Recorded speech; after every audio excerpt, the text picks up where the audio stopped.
Hey guys, in this video, I will show you how to view your referral code in GCash. Alright, so let's begin with the video. First, open the GCash app and log into your account.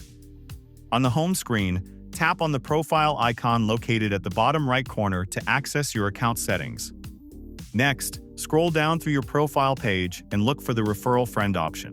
This is where GCash allows you to refer others and share your unique referral code. If you see the Refer a Friend button, tap on it, and you'll be able to view your referral code right away. You can then copy the code and share it directly through social media or messaging apps to invite friends. However, if you don't see the Referral Friend option, it means GCash is not currently offering the referral program to your account. Don't worry, you can check back from time to time because GCash may bring back the option in the future.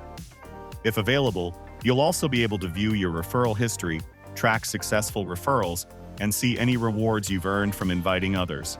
So that's basically how you can view your referral code in GCash. So that's all for this video. Consider subscribing if you find it helpful, and I'll catch you in the next one. Thanks.